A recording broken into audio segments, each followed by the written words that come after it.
Welcome back! How you guys feeling? Stuffed, full, hungover, tired, exhausted? How are we exhausted from relaxing? I think we just eat too much food, too much fun, too much laughters. But anyways, welcome back. Happy Thanksgiving. Hope you guys had a great week. Maybe some of you guys are still traveling. Good for you. At the end of this week, we're going to be just focusing so hard. December's left. I got my buddy, by the way, Jarvis, coming on, the morning hero, we call him. Because I'm a morning guy. He's a morning guy. But what he does is he teaches people how to set up their day. So he'll be coming on the podcast the third time. The reason why I mentioned this is definitely listen to it. I'm going to have this episode is going to drop right for Christmas so you can get all your goals on the line and kill it for 2024. Because honestly, let's be honest, 2024 is right around the corner. We got a month left. We got to hit it hard. We go on our winter break and then it's 2024. And there's so much going on in 2024 that nobody really the hell knows what's going to go on. But anyways, my name is Kenny Simpson. This is The Brief. If it's your first time here, welcome. If I've seen you a million times, thanks for hanging around and not clicking the stop button or move on next, because I'll try to entertain you. I'll try to educate you, and hopefully I'll make you laugh, giggle, all that fun stuff. But anyways, let's just jump into it. What do we always go over first? It's inventory.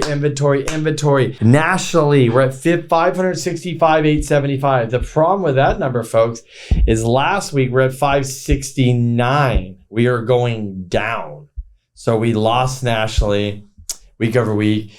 San Diego 3108, we're down 2. New is 237. Recent sales 271, and pending is 308. So as we know, spring, summer, best time to what? Sell your home. Best time to what? Probably find a home because there's more homes.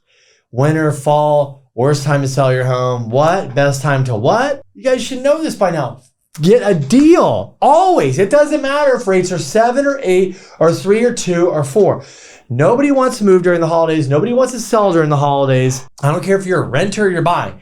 Inventory's usually less. So there's less homes, there's less buyers. But remember, the buyers that want to buy usually get the better deal, because sellers that really want to sell and get the top dollars sell in spring and summer, and the ones that have to sell now, they might just have to give you a deal. And talking about deals, rates, I mean, hallelujah. Not only am I happy to report that, yes, rates came down. Last week we talked about that, but here's the beautiful news. What I love is that rates are what? Staying down. The 10-year treasury, as I shoot this, closed out today at 4.3 something. Guys, we want to get a 4. I want a 4.29. Then I want to go to 4.25. Then I want to go to 4. My goal for those rates in that 10 years, that 10 year needs to be at 4%. I didn't say 3.5 or 2.5 here.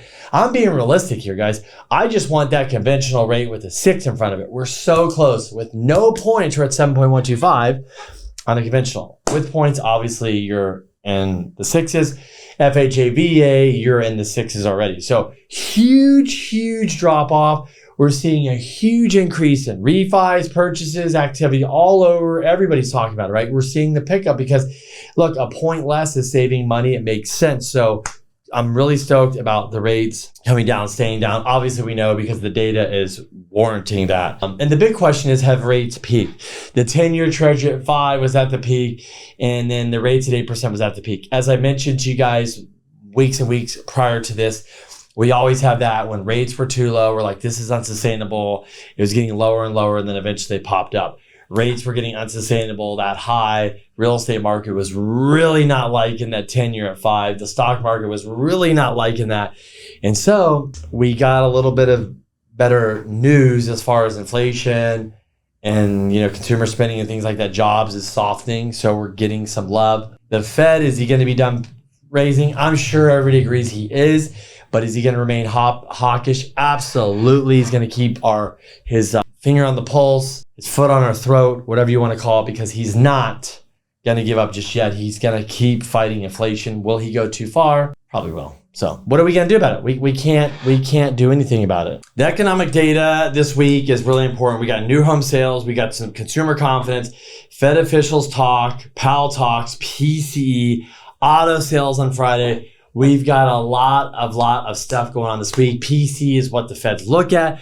That's what dictates that they're going to raise all this stuff. So let's hope and pray that number comes in low. and not too high, like where they're saying it's going to come in, or lower. Are we in a buyer's market? Yeah, for sure. Remember, all markets are not created equal. All markets are not the same. There's still some places here in San Diego that just do not have inventory. And when a listing comes up, it's a shit show. It's a fight. It's trying to get that offer. Is it always going to be like this? No, but it is right now. There's other markets that have plenty of inventory, and it's moving and it's fluid, and people are getting great deals. But here, depending if a deal's sitting around, you're getting the 2-1 buy down, the 1-0 buy down, the sellers are paying for it. Maybe they're raising the price, but you're seeing deals happen. And so this is reality. So we're seeing this happen. This is just the reality of the game right now. Also, rents. So you guys are seeing a lot of articles about rents. Rents are starting to fall because there's a lot of supply coming to the market. Remember, a majority of the supply that comes to the market, especially a place like San Diego, nobody builds C and B buildings. They just don't. C and B buildings really get created because older ones become B and Cs. And Ds are just like basically a dilapidated shithole, excuse my French. So you drive by and go, who lives in there? Somebody's paying under rented, probably living with bug infestation, mold, all that stuff. They don't say anything because their rent's cheap, right? Why don't they just sue the landlord? How could they live there? How could the landlord do this? It could be an elderly person. It could be somebody just a slumlord and not care. And that's just the reality of the beast. But rents are coming down. Our rentals, we do not manage them, but they're becoming more challenging to rent. But let me give you guys a couple tips. If you didn't know, with my wife, we used to manage almost 1,500 units. Had a lot of experience. I don't want to go down that whole rabbit hole. You can listen to plenty of podcasts and things about that, all we've done. But let me give you a couple tips if you're trying to rent your place out here in San Diego or anywhere across the country. A lot of people make mistakes. Tip number 1, always run a credit check and a background check for criminal, evictions, all that. Please do that, because I had a client recently call me that didn't do that, and he's dealing with an ex-convict in his units, and it's really, really big problem right now. Like, massive problem, ruining his life, ruining the tenant's life. Story. Number two, when you're renting your place, make sure you take good pictures. Make sure the place is clean. That's why when you guys ever fix a place up and rehab it, right? That is the time you get really good pictures taken. Don't be a cheapo. Go find the cheap person that can find $150, get good pictures, save them. That's what you want to post. Obviously, the place is old and dilapidated. It doesn't look like that. Well, you might have to update them, but anyways, that's what you want to do. Make sure your pictures are good, your descriptions are good, you're clear about how long your rent is, do you allow dogs or not, do you have laundry, AC, parking, all that stuff. Clear pictures, clear description. What do you have to offer? Okay, rule number 3, pay attention, folks. I'm trying to help you. This helps a lot of people. This could be you just having a duplex and you're like having trouble renting. Kenny, I'm not getting people to rent. What do I do? Do I lower the price? Do I do this? What do? You learn from the best. Who's the best? Drive around in your neighborhood. Who owns the biggest apartment buildings? Who has the most experience? That's where we learn from. That's where we pass on to you the knowledge. So here's the deal. Let's say I'm picking a place. I don't care. You're here in San Diego. You've got a 2-bedroom. You're trying to rent it for $2,500. Guys, I'm just picking numbers. It doesn't matter. $2,500, you're not getting any love. Maybe you're like, Kenny, it'd be a lot more. It doesn't matter the price. It's the point. $2,500, you're getting no love. My thing is this. If you rent a place, if you put a rental up on a Thursday and by Monday at $2,500 in San Diego, if you got 0 responses, maybe you have a different market where it takes longer, but if you have a market that's fluid and easily rents, you hear something and you hear nothing, that is the market telling you what? You are overpriced. So rule number 1, do you lower the price? I don't know. Could you go to $2,350 and all of a sudden, boom, it's rented? So you need to check your competition. So when you have all this magical stuff, your pictures, your great ad, the whole thing, you're ready to put it up, you're ready to post, you're ready to look good. Did you look at your competition? Does your competition that looks like you, are they renting for $2,500 or $2,300? Maybe you got to drive, maybe you got to walk them. When it's slower and harder to rent, guys, it's been so good. We all been spoiled. This is called reality, okay? We haven't been living in reality. You guys are like, it's so hard to rent or sell stuff or do stuff in real estate. No, guys, that wasn't normal. 20, 21, 22, part 23. That is not normal. Normal during the winter time and stuff like that, you get to work harder rent your units. That's why you don't want a rental coming up during this time. We'll get to that number 4. So look at your competition. If your competition is $2,350, you can rent it all day, then get it done. Here's the problem. What a lot of people do is they try to rent it for $2,500. Then they freak out. They have nothing. They don't do marketing unless they just they'll go, screw it, drop it to $2,000 to rent it. Okay, bad idea. But let's just say, for example, you drop to $2,350 and you just can't rent it. But you know, man, if I drop that to $2,150, I'm going to rent it quick. What you could do, if that's the case, if you're not renting it, you could go back to $2,500. Hear me out. And you say something like this. You ready? Here's the trick. And you've seen this before. You just don't. What do the big guys do? Let's say you're going to rent it and they can move in January 1st. Maybe they can move in December 1st. You're ready for them right now, right? You're going to say, rent's $2,500. Your first rent, get the first 30 days for free. $1,000. So you could say $1,000 moves you in. Your first rent payment is due January 1st, 30 days from we sign the lease. You gave them 30 days. You're Kenny. I said, guys, if you drop the rent from $2,500 to what? Just $2,250. That's $250 a month, right? $250 a month times 12 is what? About $3,000. I just told them you're giving 1 month for $2,500. You just made $500. What you guys don't realize, the big guys give you 1 or 2 months. You lock them in. Now here's the kicker. If you're renting from you in December, you do not want to do a 1-year lease because you're going to land what? Back in December. October, November, December, January is tough time to rent. Why? Because people are moving to holidays. Spring and summer is best to sell your home. It's best to rent your home or your apartment, right? So you're either going to say, hey, I can do a what? Like a short, like a 6 month, a 7 and 8 month. It gets some August, July, August, get you a good time to rent. Or you tell them I got to kick you until February, March. You're going to do a 14-month lease. So that's, hey, I'll give you 1 month free. If you get them on a 14-month lease, think about it. At $2,500, you actually are doing better than the 12. It's all math, guys. Just all the numbers I just did, calculate them up and see you'll win. I've already done this a million times, so I'm telling you this is what worked. The biggest kicker is do not let your rents land. So do a shorter lease or longer. Offer it to them. Just if somebody ever comes, hey, it's June, I want to extend for 6 more months, move out and say, hey, look, I can't do that, but I can extend you for 8 more months. Okay, cool.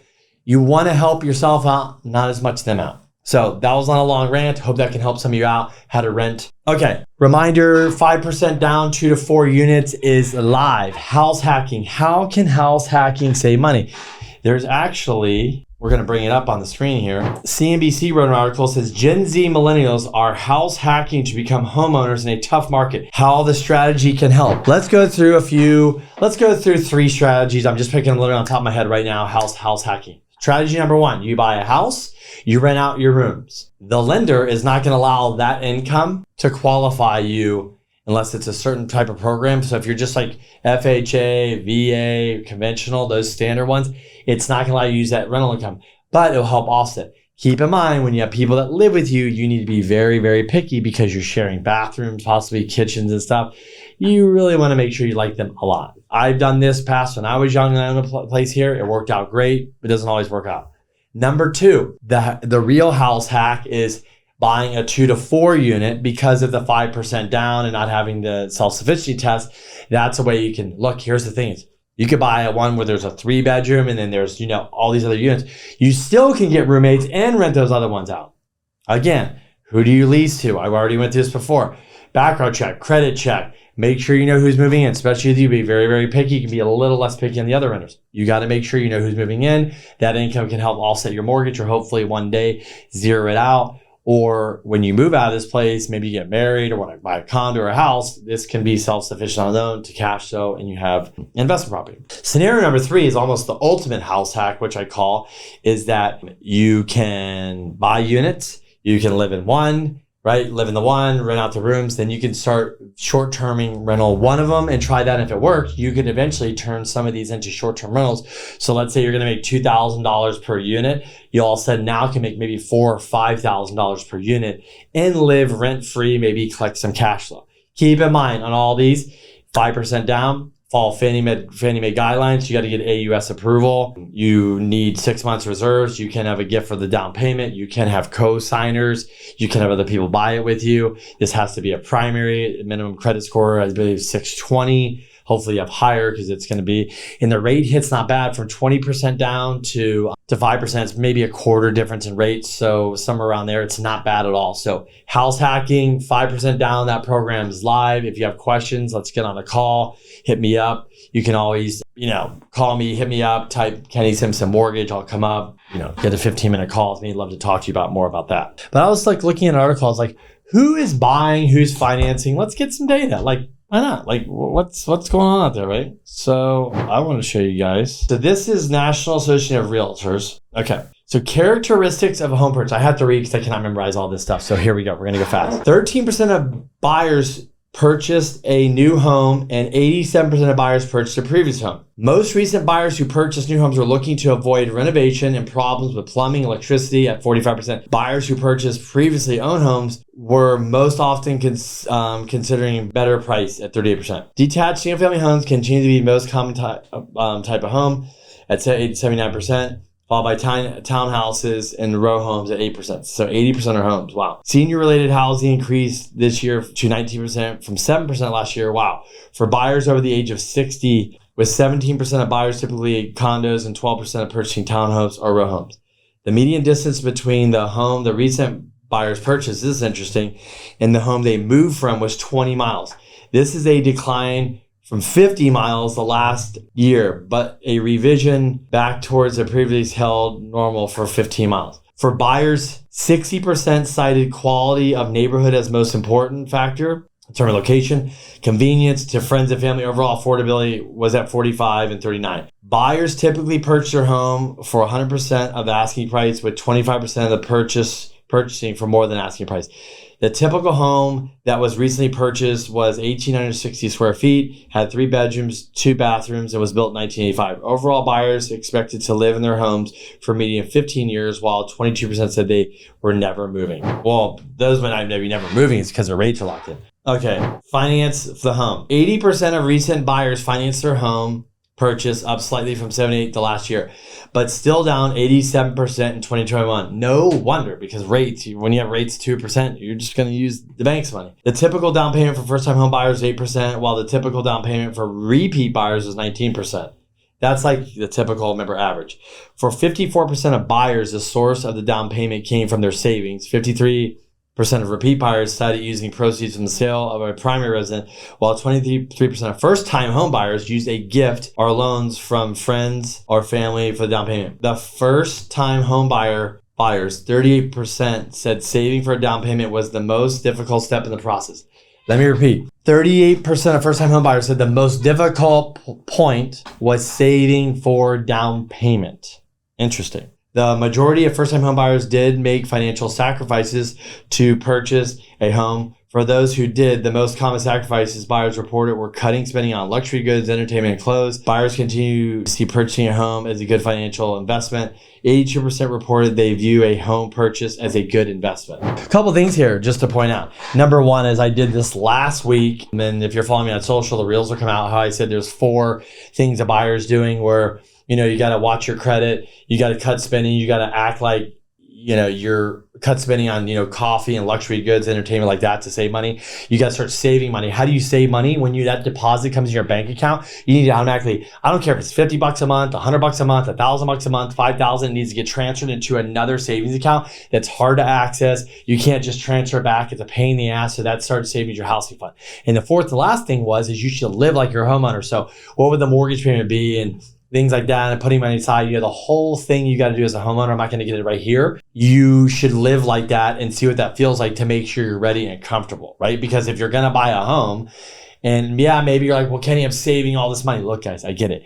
If you could save less money, but you could just act like you're living that, you want to go ahead and do that. So anyways, I think I've talked enough for this week. Again, hope the kickoff of the holidays is treating you guys well. It looks like fall is becoming winter quickly before all of our eyes, and December is going to be here. Christmas will be here before you know it. So look, rates are down. people are getting deals on homes. They're getting their closing costs paid for. They're getting price reduction, things like that. So if I can help you, please let me know. Otherwise, have a great week. We'll check out the data. If you're not following me on Instagram, you should, because I'm posting stuff there daily of what's going on in the market and updates that I can't give here because we're going to look at it next week and look backwards. But anyways, have a great week. Appreciate you guys listening and liking all this stuff, and look forward to hearing from you guys soon.